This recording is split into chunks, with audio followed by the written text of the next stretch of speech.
Boleh mula ya. Bismillahirrahmanirrahim. Assalamualaikum warahmatullahi wabarakatuh dan salam sejahtera. Rabbi shrahli sadri wa yassir li amri wahlul 'uqdatam min lisani yafqahu qawli. Amma ba'du. Ingin rasa memakan kari, kari cendawan batang keladi, girang rasa tidak terperi, bertemu Tuhan yang baik budi. Bismillahirrahmanirrahim. Selamat datang diucapkan kepada yang berusaha Encik Muhammad Nasaruddin bin Muhammad Hasim, Tuan Pengetua Sekolah Menengah Agama Teluk Kemang, yang dihormati Encik Zaidi bin Ujang, Guru Penolong Kanan Pentadbiran Sekolah Menengah Agama Teluk Kemang, yang dihormati Tuan Penceramah kita pada malam ini, Imam Muda Fatah, guru-guru dan para peserta yang dikasihi Allah sekalian. Hadirin sekalian, Alhamdulillah bersyukur kehadrat Allah Subhanahu Wa Taala kerana dengan limpah rahmat dan hidayahnya dapat kita bersama-sama pada hari yang berbahagia ini bersempena program ceramah Isra' dan Mi'raj. Untuk makluman hadirin sekalian, program ini bertujuan untuk memberi pendedahan dan sedikit ilmu pengetahuan kepada kita semua tentang peristiwa Isra' dan Mi'raj. Selain itu, ceramah ini juga dapat memberi kita sedikit sebanyak iktibar dan pengajaran dalam kehidupan seharian kita sebagai umat Islam. Hadirin yang dihormati sekalian, sebelum kita memulakan ceramah kita pada malam ini, izinkan saya berkongsi biodata penceramah kita pada malam ini. Nama diberi Abdul Fattah bin Rizwan, berasal dari Senaling, Kuala Pilah, Negeri Sembilan, bekerja sebagai pegawai perkhidmatan pendidikan di Mahad Hamadi dan taraf pendidikan beliau adalah Ijazah Tafsir Hadis Universitas Jambi, Indonesia, serta beliau juga pernah menyertai program reality TV Imam Muda. Tanpa melengahkan masa, majlis dengan ini menjemput Ustaz Abdul Fattah bin Rizwan untuk menyampaikan ceramah beliau dengan segala hormatnya, dipersilakan.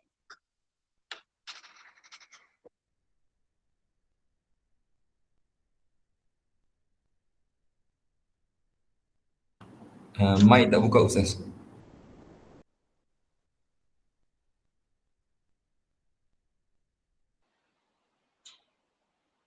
Okey, kejap dengar Okey, dengar Ustaz. Boleh teruskan. Dia dah bercakap tak buka pula mic. Bismillahirrahmanirrahim. Assalamualaikum warahmatullahi wabarakatuh. Alhamdulillahirabbil alamin. Wassalatu wassalam ala asyrafil anbiya'i wal mursalin wa ala alihi wa sahbihi ajma'in. Alhamdulillah nahmaduhu wa nasta'inuhu wa nastaghfiruh wa na'udzu billahi min shururi anfusina wa min sayyiati a'malina. Man yahdihillahu fala mudilla lahu wa man yudlil fala hadiya lahu. Asyhadu an la ilaha illallah wa asyhadu anna Muhammadan abduhu wa rasuluhu sayyidul khalaiqi wal bashar. Qala rabbi shrah li sadri wa yassir li amri wa hlul 'uqdatam min lisani yafqahu qawli wa amma ba'd. Alhamdulillah, terima kasih kepada Puan Pengurusi Majlis Ustazah Ainur, yang saya hormati Pengetua Ustaz Muhammad Nasaruddin bin Hasim, Encik Zaidi bin Ujang, Guru Penolong Kanan Pentadbiran, Yani Rashidah, Puan Salina, tuan-tuan guru, para barisan asatizah dan para peserta yang dirahmati Allah Subhanahu wa taala. Alhamdulillah, summa alhamdulillah, kita rafakkan rasa syukur kepada Allah Subhanahu wa taala kerana dengan limpah kurnianya Allah Subhanahu wa taala mengizinkan kita masuk ke dalam suatu majlis yang insya-Allah baik di sisi Allah Subhanahu wa taala. Mudah-mudahan seperti mana Allah Subhanahu wa taala mengumpulkan kita pada malam hari ini, begitulah juga Allah Subhanahu wa taala akan mengumpulkan kita ke dalam syurga suatu hari nanti insya-Allah. Amin ya rabbal alamin. Tuan-tuan perempuan yang dirahmati Allah Subhanahu wa taala, insya-Allah saat ini dan ketika ini kita sama-sama berkumpul walaupun di alam maya, tetapi insya-Allah mudah-mudahan perkumpulan kita dalam mana kita membicarakan tentang Isra' wal Mi'raj ini diberkati oleh Allah Subhanahu wa taala dan dianggap sebagai amalan kebaikan. Peristiwa Isra' wal Mi'raj ini sering kita perbincangkan, sering kita perbualkan setiap kali masuk bulan Rejab lah, ya. Dan uniknya, dan kita bersyukur kita duduk di dalam negara Malaysia ni yang mana dia bagi cuti siap. Ya, kadang-kadang dia bagi cuti untuk sama-sama kita ni mengingati, ya, mengingati setiap peristiwa yang berlaku kepada Nabi Muhammad sallallahu alaihi wasallam. Sebab kita kena faham sirah ini, apakah perjalanan hidup Nabi Muhammad SAW ini, ianya diaturkan oleh Allah Subhanahu Wa Taala. Dan setiap apa yang berlaku kepada Nabi Muhammad SAW itu, dia ada satu pengajaran ataupun dia ada banyak pengajaran yang boleh kita ambil. Maka sudah sepatutnya dan selayaknya kita sebagai umat Nabi Muhammad SAW memerhatikan setiap peristiwa yang berlaku ke atas Nabi Muhammad SAW. Kita tidak boleh membiarkan peristiwa banyak peristiwa itu berlalu sekadar cerita ataupun peristiwa semata-mata. Maka insya-Allah pada malam yang berbahagia ini kita akan bincangkan sedikit, walaupun saya bukanlah calon yang utama lah ataupun calon yang layak, banyak ramai orang layak dekat smart camp ni kan. Cuma insya-Allah sama-sama untuk kita perbincangan. Tuan-tuan dan puan yang dirahmati Allah Subhanahu Wa Taala. Bila mana kita menyebut Isra' wal Mi'raj, kita sedang membicarakan satu perjalanan agung yang dianugerahkan oleh Allah Subhanahu Wa Taala kepada Nabi Muhammad sallallahu alaihi wasallam. Maka sudah tentunya kita kena tengok apa firman Allah Subhanahu Wa Taala bila mana dia sendiri membicarakan tentang perjalanan Nabi Muhammad sallallahu alaihi wasallam, ya. Sebab bila mana kita fokus kita pada malam ni tuan-tuan, kita akan bincang sirah sikit dan selebihnya kita akan tumpukan kepada ibrah. Apa yang kita boleh dapat daripada peristiwa Isra' wal Mi'raj? Apa yang kita boleh hubung kaitkan dengan kehidupan kita? Itu yang terlebih penting. Ya, setiap perkara yang berlaku kepada Nabi Muhammad SAW itu sangat patut untuk kita perhatikan dan lepas tu kita bawa masuk benda tu ke dalam kehidupan kita. Ya, kata Allah Subhanahu Wa Taala dalam surah Al-Isra, dalam surah Al-Isra, kata Allah Subhanahu Wa Taala, ba'da a'udzubillahi minasyaitonir rajim, bismillahirrahmanirrahim. Subhanalladzi asra bi'abdihi laylan minal masjidil harami ilal masjidil aqsa alladzi barakna hawlahu linuriyahu min ayatina innahu huwas sami'ul basir. Apa kata Allah SWT? Maha suci Allah yang telah memperjalankan hambanya, yakni Muhammad, daripada Masjidil Haram pergi ke Masjidil Aqsa yang telah diberkati sekelilingnya, ya, untuk memperlihatkan tanda-tanda kekuasaan kami. Sesungguhnya Allah itu maha mendengar lagi maha melihat. Ini tajuk perbualan kita ambil yang ni dulu. Subhanalladzi asra bi'abdihi lailan minal masjidil haram ilal masjidil aqsa alladzi barakna haulah linuriyahu min ayatina innahu huwas sami'ul basir. Tuan-tuan yang dirahmati Allah Taala, kita bahagikan perbincangan kita pada malam ini kepada 3 aspek. Yang pertama, apa yang berlaku kepada Nabi Muhammad SAW sebelum berlakunya peristiwa Isra' wal Mi'raj. Ya, kalau orang kata orang pilah ni, apa punca apa mula dia mesti ada latar belakangnya. Kalau kita jadi kaunselor kita pun sekadar sebagai cikgu pun kita tahu, budak ni, pelajar ni, dia bermasalah, dia ada latar belakang dia. Kenapa dia selalu tidur dalam kelas? Ada latar belakang. Apa yang melatar belakangkan sehingga Allah Subhanahu Wa Taala sendiri jemput Nabi Muhammad SAW melalui perjalanan yang sangat agung ini? Ya, dia ada latar belakang. Dan seterusnya kita akan bincangkan apakah yang berlaku kepada Nabi Muhammad SAW semasa perjalanan Isra' wal Mi'raj. Dan yang ketiga, kita akan tengok apa yang Nabi Muhammad SAW tunjukkan kepada kita ataupun apakah yang boleh kita ambil daripada peristiwa Isra' wal Mi'raj. Tuan-tuan yang dirahmati Allah SWT, kita pergi kepada mula-mula sekali. Saya dah baca ayat tadi kan, Subhanalladzi asra bi'abdihi tu, tapi saya nak kita ambil paling hujung sekali. Kata Allah Subhanahu Wa Taala, innahu huwas sami'ul basir. Sesungguhnya Allah ini maha mendengar lagi maha melihat. Ini satu peristiwa yang sangat besar. Satu perjalanan yang kalau kita tapih dengan akal, maka ianya tidak logik pada ketika itu. pada ketika itu. Maka sudah tentulah biasanya kalau kita tengok dalam Quran, Allah SWT bila nak menceritakan tentang kekuasaan dia, dia akan tutup dengan sesungguhnya Allah Maha Perkasa, sesungguhnya Allah ini Maha Kuat, sesungguhnya kuasa Allah SWT sangat besar, macam tu. Kan? Tetapi dalam peristiwa Isra Mi'raj, Allah tutup ayat tu dengan innahu huwas sami'ul basir. Sesungguhnya Allah melihat, Allah mendengar dan melihat. Kenapa tuan-tuan? Sebab sebelum berlaku peristiwa Isra wal Mi'raj, ada sekurang-kurangnya, para ahli sirah menyatakan ada sekurang-kurangnya 3 perkara yang berlaku kepada Nabi Muhammad SAW yang menyebabkan Nabi Muhammad SAW terlampau sedih dan dia terasa hilang arah. Kita kata hilang arah. Dia tak putus asa. Cuma dia hilang arah. Tak tahu nak buat macam mana sekarang dah. Ya.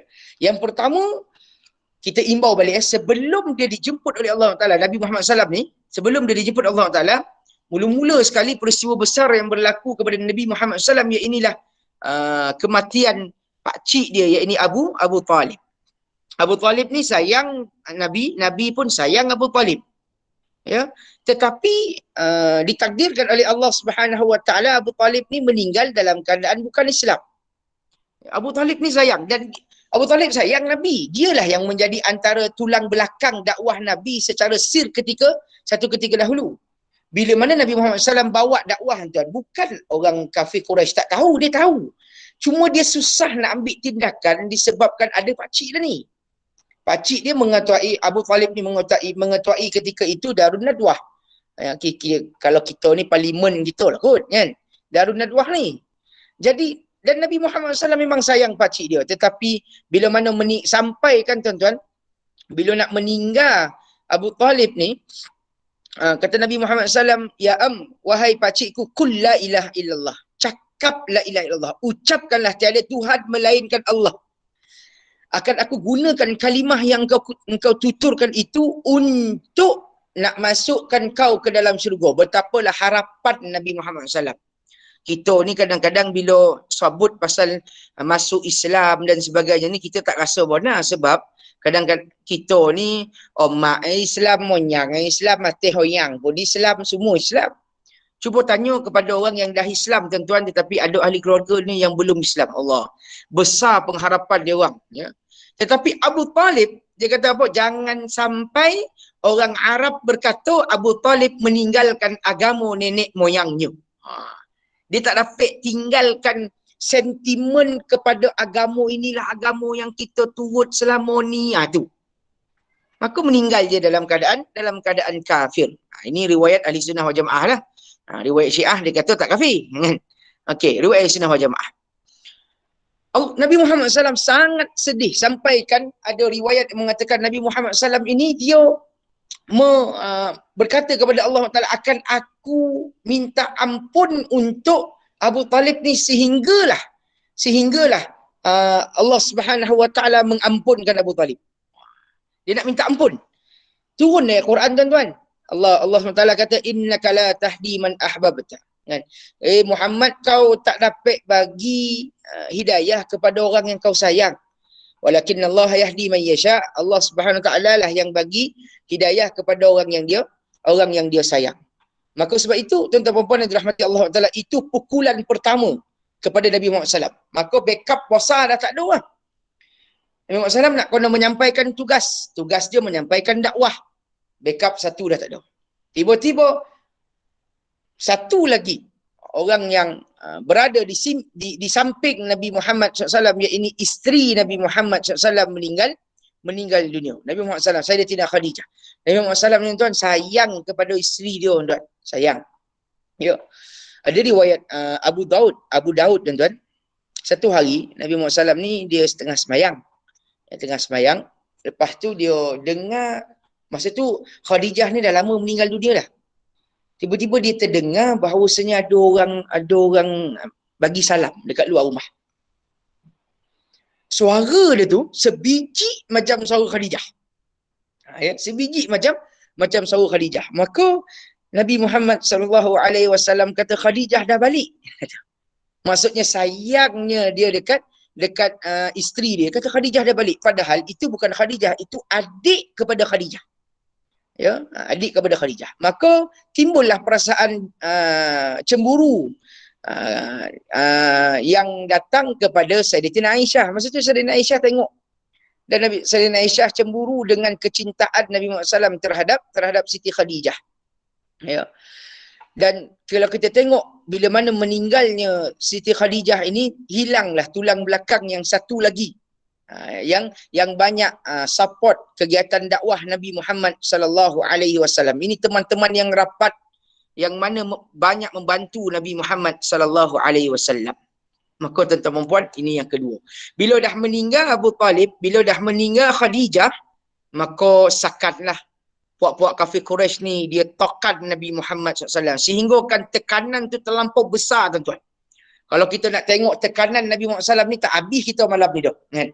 Cukuplah kita katakan mula-mula dengan cara yang halus pun tak dapat, cara yang kasar pun tak dapat, dibuatnya genjatan, bukan genjatan, pemulauan ekonomi terhadap orang Islam pun tak dapat. Tapi Nabi Muhammad SAW pada ketika itu dia kata macam tak nampak jalan lah kat Mekah ni dah. Kalau kita duduk kat Mekah mati saja ni. Macam tu lah. So itu Nabi Muhammad SAW pergi ke Taif. Pergi ke Taif dulu nak cari tapak baru untuk Islam. Satu hari Sayyidatina Khadijah dalam riwayat Bukhari, Sayyidatina Aisyah tanya kepada Nabi Muhammad SAW, "Ya Rasulullah, ada tak satu peristiwa yang sangat kau sedih selain daripada perang Uhud?" Perang Uhud, tuan-tuan, Nabi Muhammad SAW sangat sedih. 70 orang sahabat Nabi Muhammad SAW meninggal. Pakcik Nabi Muhammad SAW meninggal syahid dalam peperangan Uhud. Tetapi Nabi Muhammad SAW kata ada satu lagi peristiwa yang menyebabkan aku sedih. Iaitu peristiwa bila mana Nabi Muhammad SAW dia pergi ke Taif untuk nak kalau bahasa kita ni suaka politik lah kot, kan? Nak minta perlindungan, bolehlah orang Mekah ni pergi ke Taif untuk duduk sebentar, untuk duduk. Sebab kenapa Nabi Muhammad SAW pilih Taif, tuan? Kalau kita pergi umrah ke Taif ni, dia macam Cameron Highland gitu kot, dia sejuk, lepas tu dia sesuai untuk menanam. Ya, bila mana Nabi Muhammad SAW sampai, Nabi Muhammad SAW dihina, dicaci, malah dibaling dengan batu, sehingga kan dalam riwayat Bukhari, tuan, ada satu hadis yang panjang. Nabi Muhammad SAW menceritakan bagaimana dia keluar daripada Taif itu ditemani oleh Zaid bin Harithah.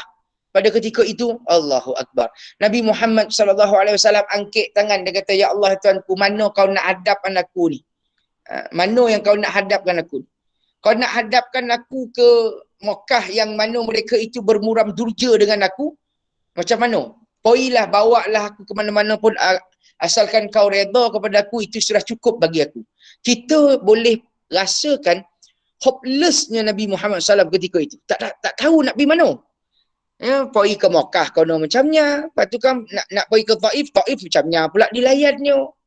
Maka Allah Subhanahu Wa Taala dia memperjalankan Nabi Muhammad SAW. Yang pertama, para ulama sirah mengatakan, terutamanya Syekh Safir Rahman Al-Mubarakfuri dalam kitabnya Rahiqul Makhtum, dia katakan yang pertama untuk memberikan motivasi kepada Nabi Muhammad SAW.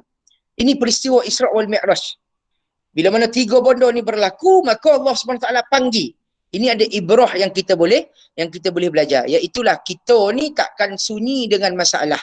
Siapa yang kata, Bismillah, saya ni memang tak ada masalah langsung, pembongak namanya.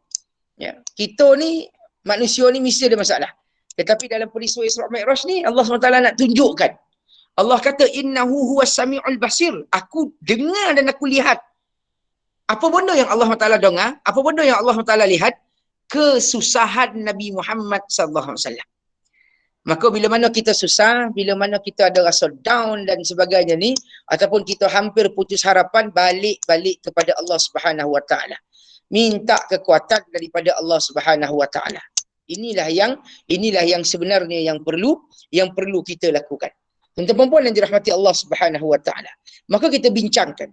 Mula-mula sekali Allah Subhanahu Wa Taala nak menceritakan tentang peristiwa Isra Mi'raj ni, Allah SWT kata subhanalladzi. Allah mentakdiskan diri dia sendiri. Ya. Maha suci Allah. Subhanalladzi asra bi'abdi. Ya, yang telah memperjalankan hamba-Nya. Para ulama tafsir seperti tafsir Sa'di, dia menceritakan tentang kenapa Allah Subhanahu Wa Taala memulakan dengan menyucikan diri dia. Sebab lepas yang dia nak ceritakan kejap lagi, ini satu perjalanan yang tidak mungkin dilakukan kalau nak disandarkan hanya kepada batang tubuh Nabi Muhammad sallallahu alaihi wasallam. Kalau Nabi Muhammad tu sendiri secara peribadi, secara seorang manusia nak pergi Masjidil Haram, daripada Masjidil Haram nak pergi Masjidil Aqsa, lepas tu naik atas langit turun balik, tak mungkin berlaku.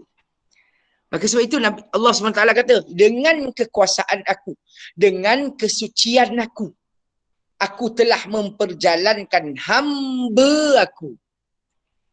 Kenapa Allah Subhanahu Wa Taala tak sebut ataupun Allah SWT tak bagi tahu memperjalankan Muhammad? Kenapa Allah SWT menggunakan hamba?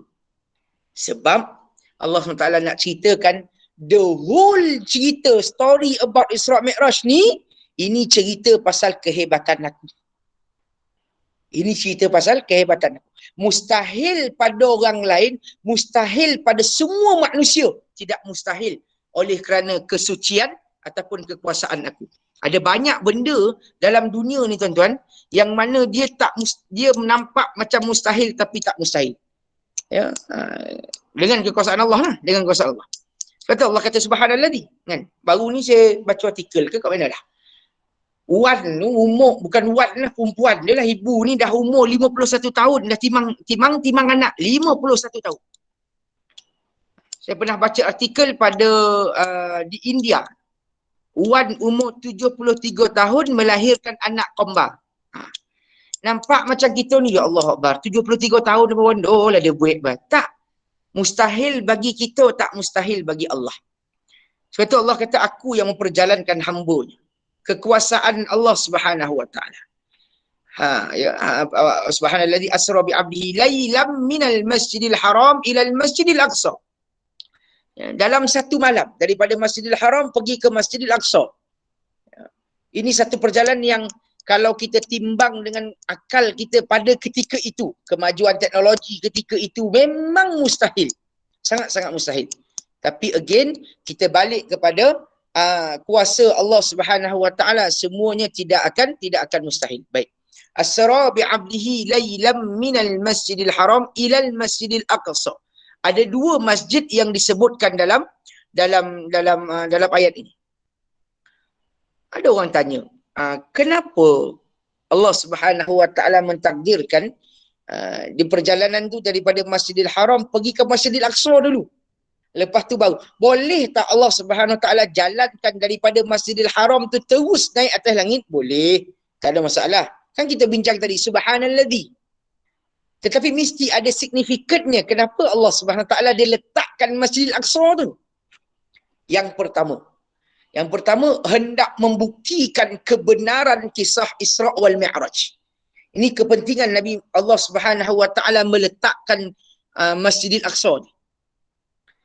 Cerita dia bila mana Nabi Muhammad SAW turun tuan-tuan, dan Nabi Muhammad SAW ceritakan, ramai orang kata ini cerita kartun lah. Memang tak bolehlah kau buat.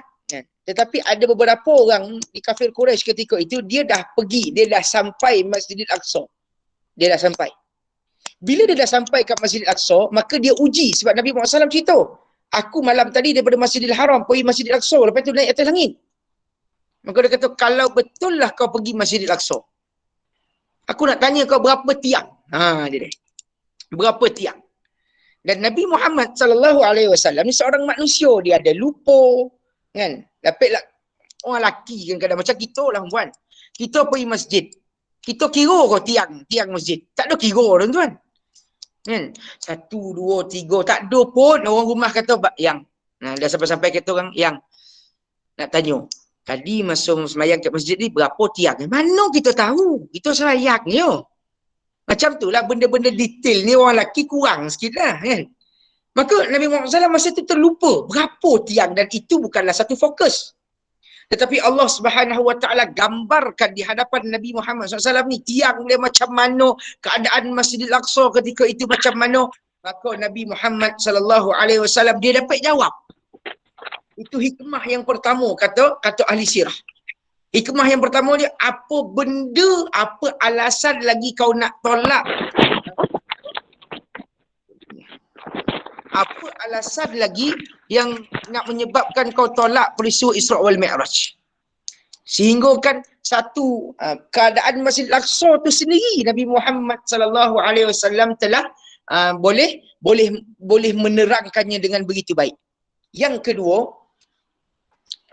nak menandakan bahawasanya masjid ni adalah salah satu komponen yang utama dalam kehidupan manusia, lebih-lebih lagi untuk orang lelaki. Ini satu benda yang kita kena ingat betul-betul. Dan ada orang lelaki, tok guru kita, walaupun kadang-kadang kita ni ustaz, kita kena diperingatkanlah. Kita ni terutamanya saya. Kadang-kadang kita ni tak okap benar. Orang bilah kata tak okap, tak biasa benar dengan pergi masjid. Tak berapa sangat dengan masjid. Ini satu kerugian yang sangat besar lah. Ya. Dalam peristiwa Isra Mi'raj Nabi Allah Subhanahu wa taala dia bagi tahu secara spesifik Masjidil Haram dengan Masjidil Aqsa. Dan kata Nabi Muhammad sallallahu alaihi wasallam, tak payah kita nak bersusah-susah melainkan nak mengumpul bekalan, melainkan kita nak pergi tiga masjid ni lah. Masjidil Haram, Masjidil Aqsa dengan Masjid Nabawi. Maka kita hari ni tuan-tuan, kita kena biasakan diri kita, anak-anak kita untuk rapat ke masjid. Ya. Ni kadang-kadang ustaz kata, Allah kita sibuk ustaz. Macam mana sibuk pun, mana yang tak sibuk tu. Kita tak katalah sibuk. Kalau sibuk macam mana nak pergi pula kan. Tapi kalau kita tak sibuk, sebab kita punya hati kita tidak ada keterikatan dengan masjid. Tidak ada keterikatan dengan masjid. Yang ketiga, apa sebab Allah Subhanahu wa taala kata Masjidil Haram pergi Masjidil Aqsa? Ya, inilah bagaimana Allah Subhanahu wa taala nak menceritakan kepentingan Masjidil Aqsa tu sendiri. Hari ni tuan-tuan, Masjidil Aqsa bondo ni dah bertahun-tahun kita cerita, belum dia bebas lagi dah. Belum lagi tuan-tuan. Ya. Maka sebab itu kita tak boleh berhenti untuk sentiasa mendoakan, kita tak boleh berhenti untuk sentiasa memberikan komitmen, baik dari segi doa, baik dari segi sedekah dan sebagainya. Dan kadang-kadang saya jumpa juga orang yang menguruskan bantuan-bantuan di Palestin dan sebagainya ni tuan.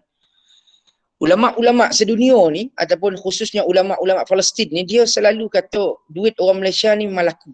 Maksudnya laku tu dia dapat rasa keberkatan duit orang Malaysia. Ini saya tak pernah tanya lah, ini orang yang menguruskan lah.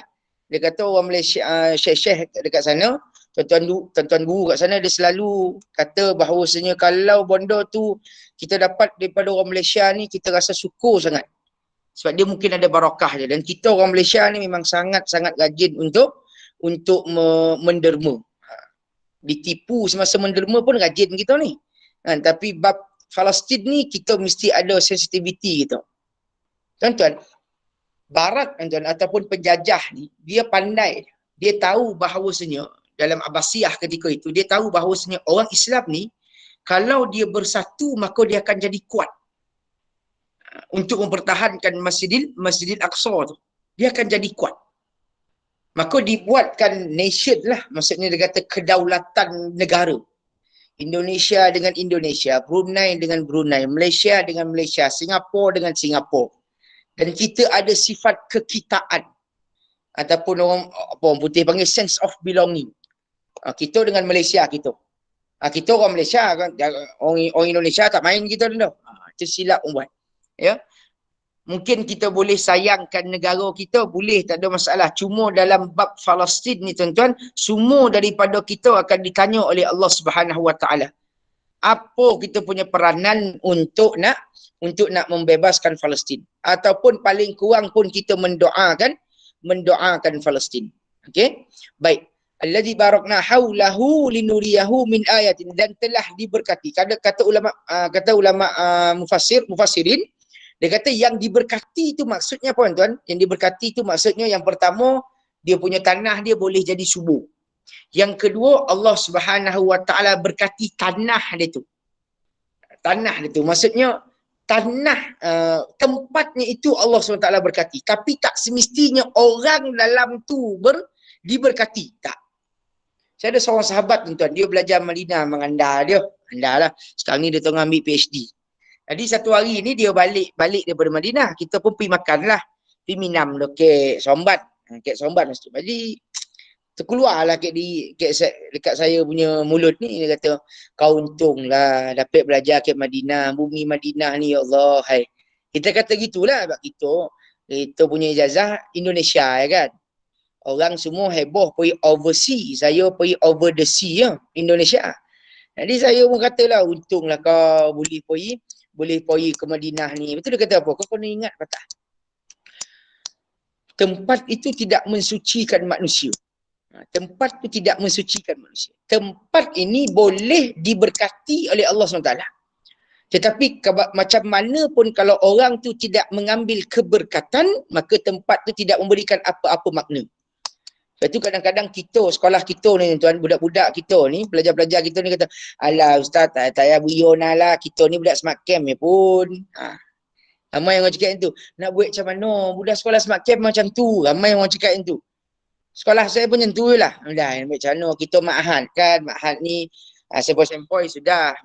Kadang-kadang kita downgrade sendiri tempat kita. Padahal tempat tu tak main apa pun, tak main peranan sangat pun. Yang pentingnya adalah bagaimana untuk kita memaknakan tempat kita tu. Sekolah kita mungkin, rumah kita mungkin dan sebagainya. Ya, baik. Itu yang kedua. Maksudnya Allah SWT berkati dari segi dia punya suburnya. Itu yang pertama. Yang kedua, orang dalam tu Allah SWT juga boleh berkati. Bayangkan tuan-tuan, kalau kita tanya budak-budak zaman sekarang, kan, apa dia punya cita-cita dia. Oh, subhanallah, macam-macam cita-cita. Macam kita dulu, saya budak 90-an kan.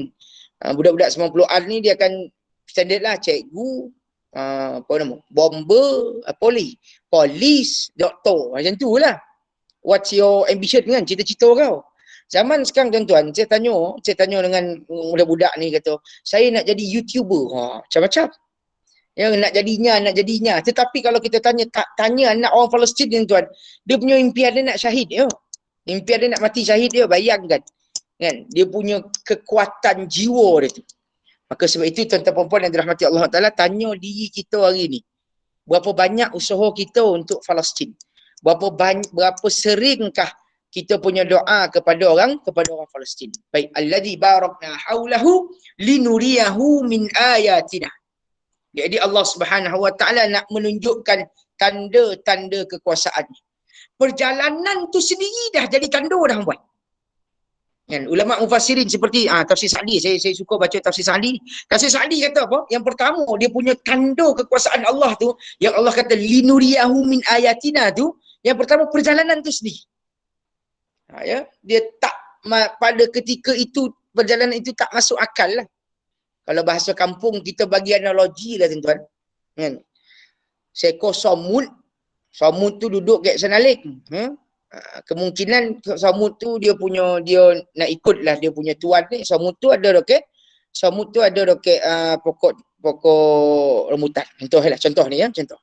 Ada kat pokok rambutan. Maka dia masuk dalam macam mana, dia masuk dalam kereta tuan dia ni, dia patut dia masuk dalam kod tuan dia. Tuan dia ni nak pergi lunch, pergi Kuala Lumpur.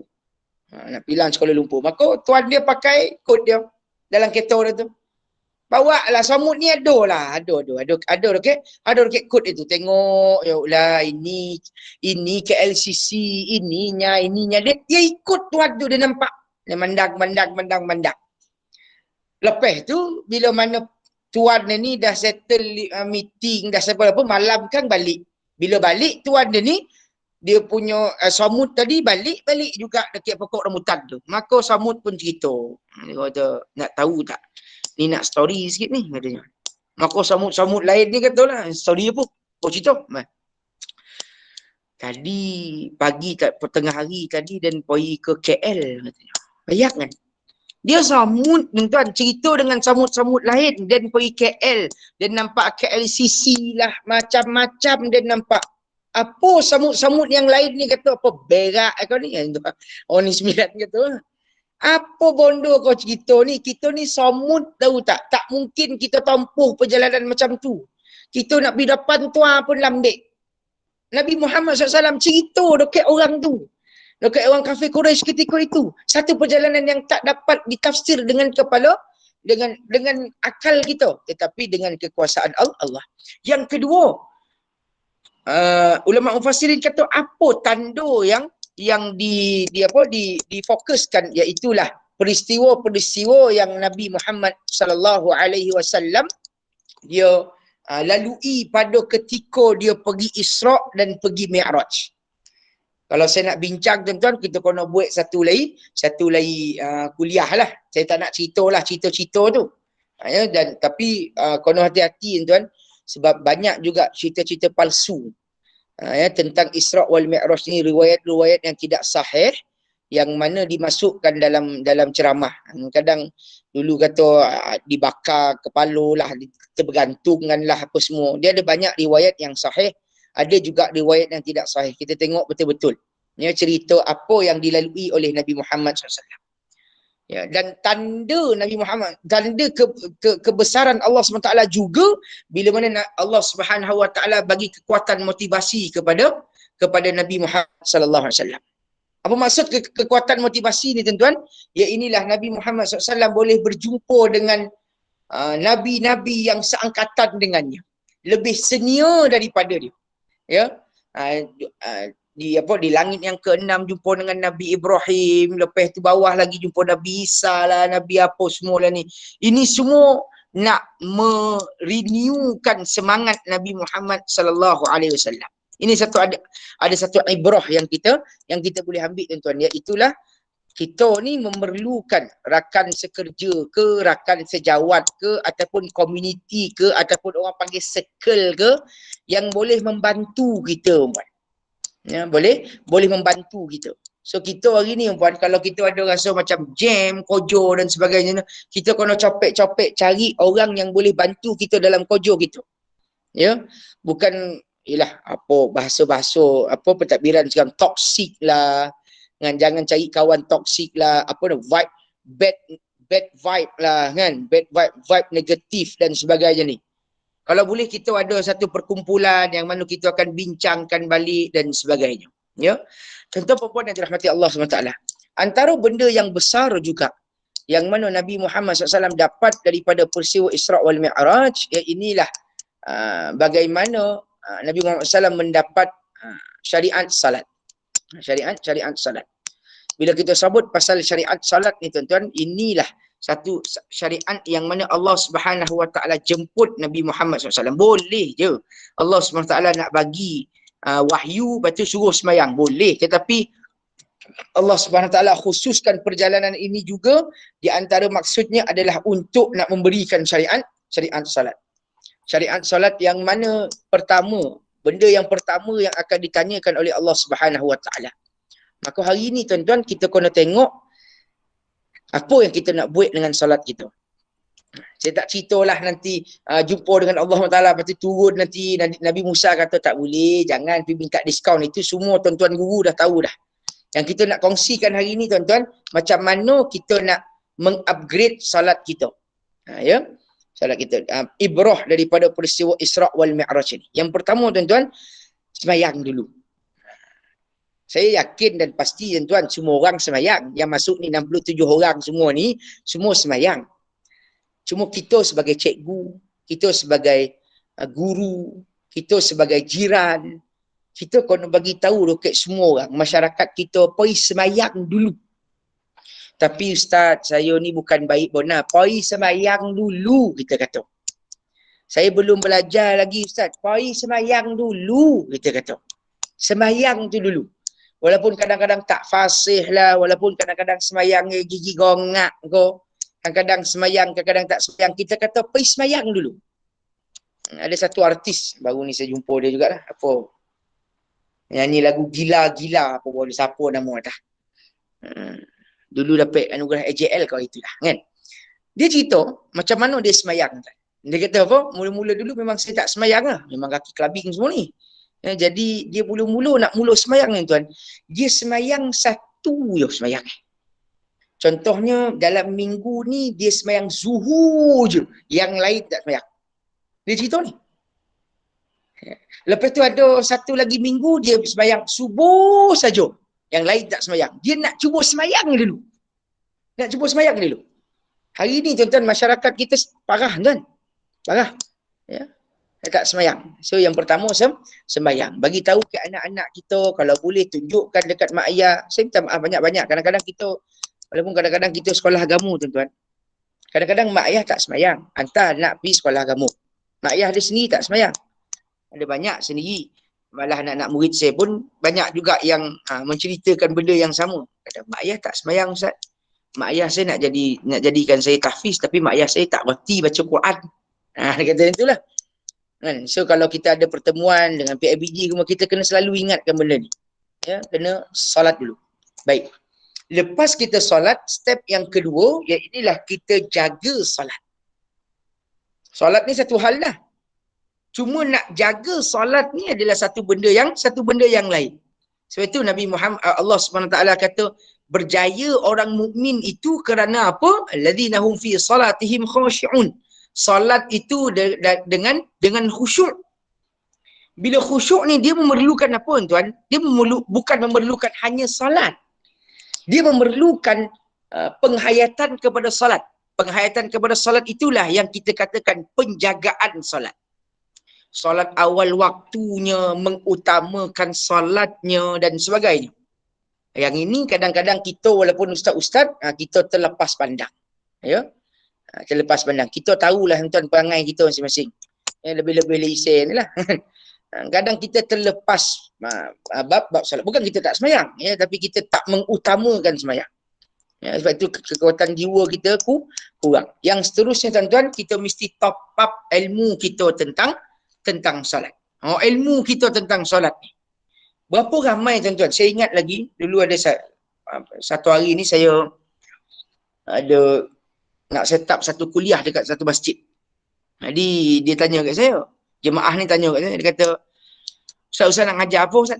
Saya ngajar Indahnya Hidup Syariat. Ada satu buku karya almarhum Dr. Ismail Kamus. Dr. Ismail Kamus kan, dia kata, yang itu belajar asas lah, asas semayang. Ramai orang tak nak tuan. Sebab dia kata, belajar semayang, saya ni dah berpuluh tahun semayang dah takkan tak reti semayang ni. Padahal kadang-kadang bukan tak reti, tetapi dia tidak memperkemaskan semayang. Cara takbiratul ihramnya, banyak lagi tuan. Bab semayang ni yang kita belum teliti kan. Ya? Nak menerangkan kepada masyarakat, saya fikir ni semua cikgu sekolah agama ni semua apa? Semua jadi ejen dakwah lah kan. Nak menerangkan kepada masyarakat macam mana kita nak semayang, kemuskilan tentang semayang. Ini satu benda yang sangat-sangat diperlukan pada ketika ini. Ya. Hari ini orang dibobrokkan ataupun hari ini orang selalu bercerita tentang peristiwa akhir zaman.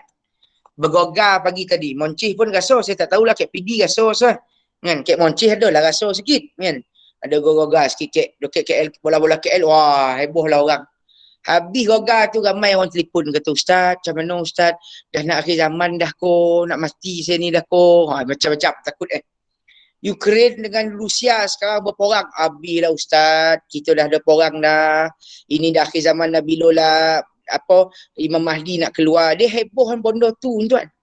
Padahal sepatutnya dan selayaknya hebohan pasal amalan kita tu. Amalan yang paling utamanya adalah solat. Banyak lagi kekeliruan tentang solat. Ada orang tak solat disebabkan baca ayat Quran. Lagi pula haru biru tuan.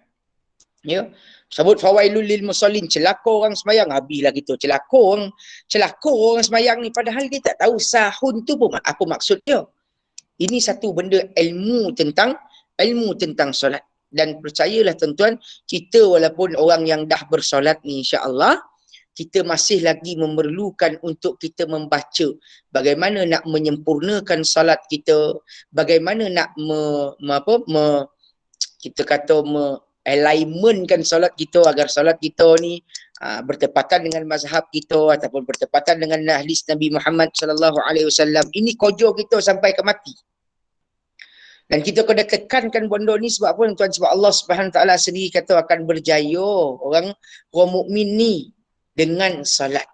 Kita juga kena menitik beratkan dalam keluarga ataupun kalau kita ni cikgu lebih khususnya kepada anak murid kita lah. Tentang pengamalan solat.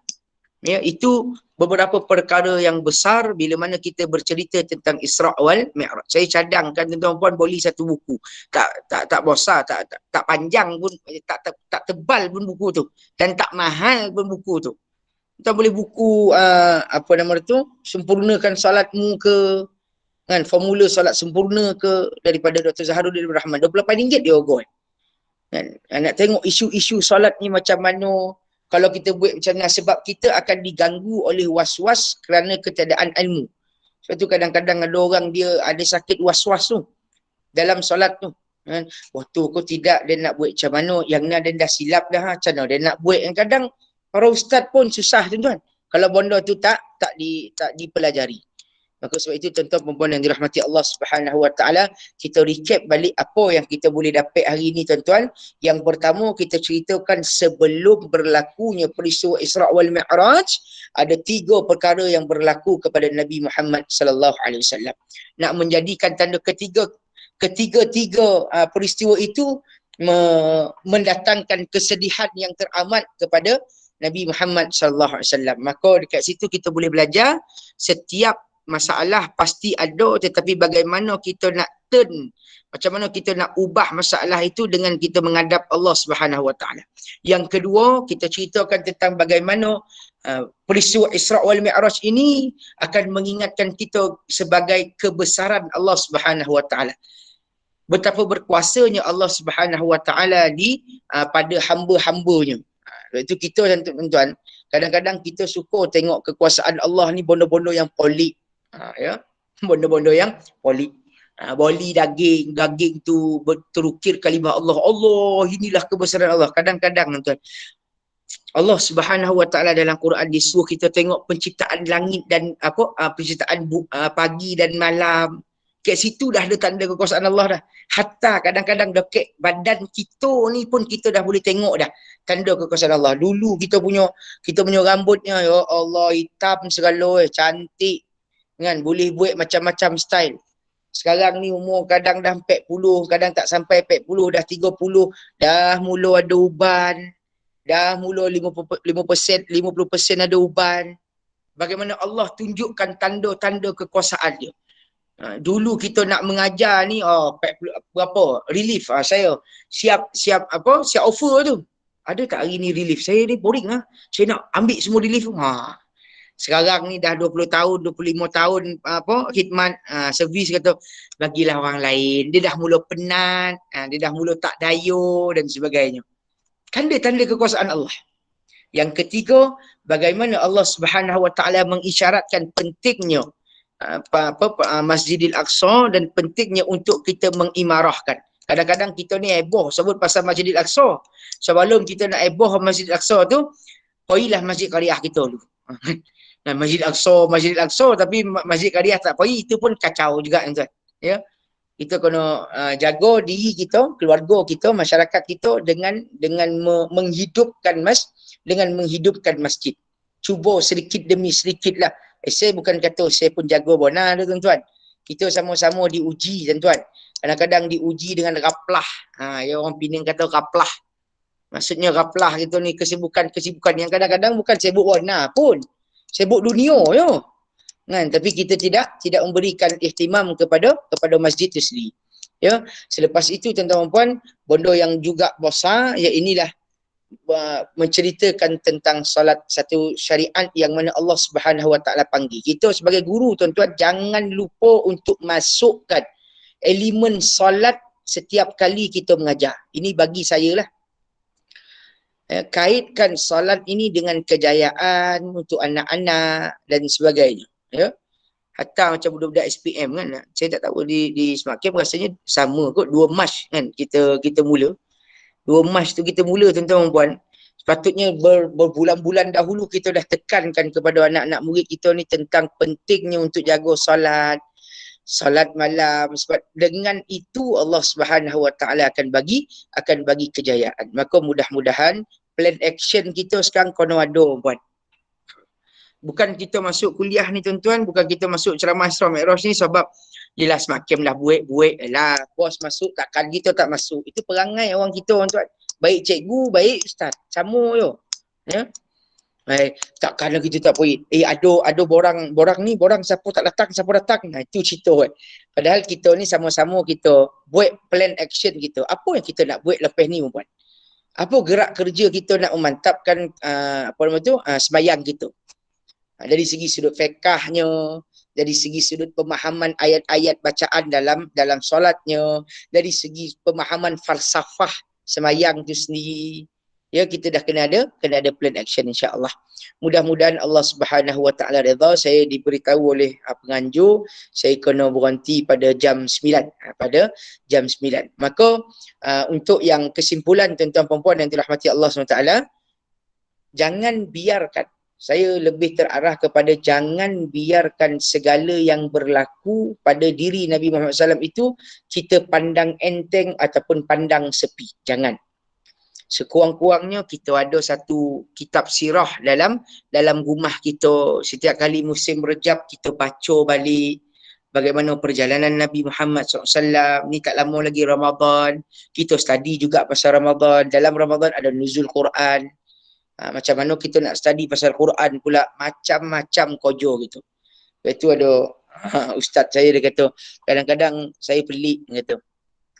Kalau orang kata, boring lah, tak ada apa nak buat lah. Betul kau tak ada apa-apa kita nak buat sebenarnya. Alah sekarang ni, kalau nak pergi pun sekolah sekarang ni, boring lah. Tak ada ramai orang, boring. Tak ada apa nak buat, tak tahu nak buat apa. Tak tahu nak buat apa tuan. Banyak kojo gitu tuan-tuan. Ya, jadi insya-Allah Allah Subhanahu Wa Taala memberikan masa kepada kita, Allah Subhanahu Wa Taala memberikan ruang dan peluang kepada kita sama-sama untuk kita meningkatkan ilmu kita, lebih-lebih lagi ilmu akhirat kita. Ilmu dunia ni jangan risau puan, ya. Dulu-dulu perempuan susah nak tengok orang tua pakai telefon, ilmu dunia lah. Sekarang tuan-tuan orang tua lah selalu komen kat Facebook.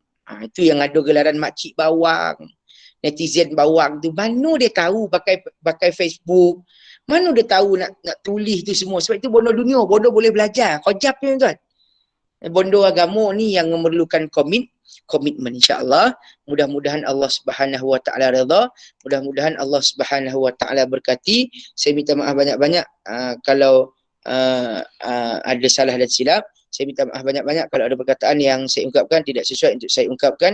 Al-kamalulillahi wahdah.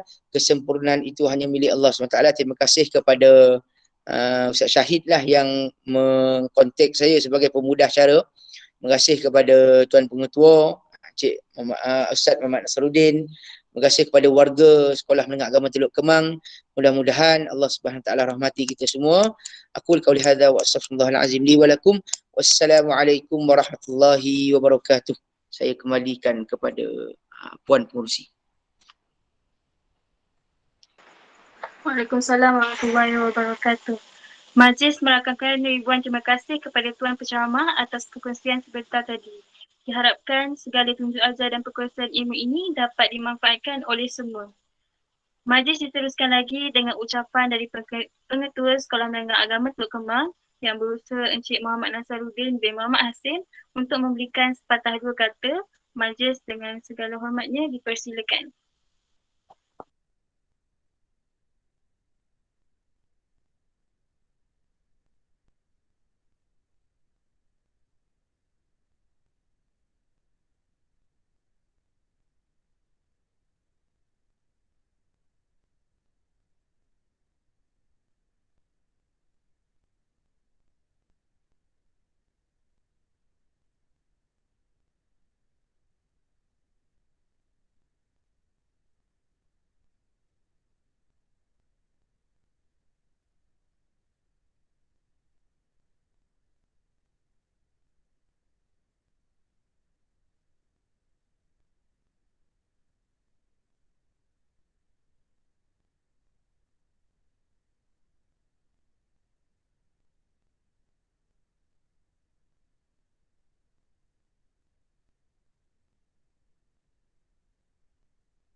Rasanya Tuan Pengetua ada dekat masjid kot.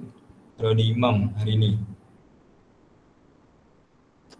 Minta ni lah, kalau tu kita tukar dengan Cikgu Zaidi, insyaAllah.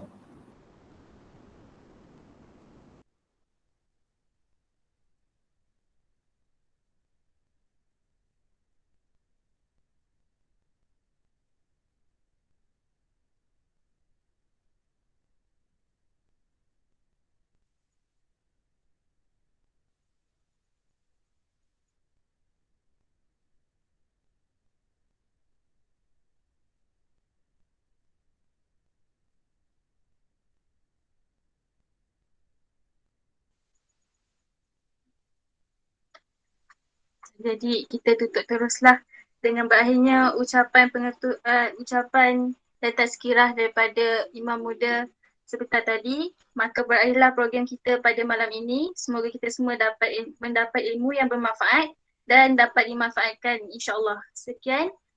Wabillahi taufiq wa hidayah. Wassalamualaikum warahmatullahi wabarakatuh. Itu tutup majlis kita. Terima kasih Ustaz.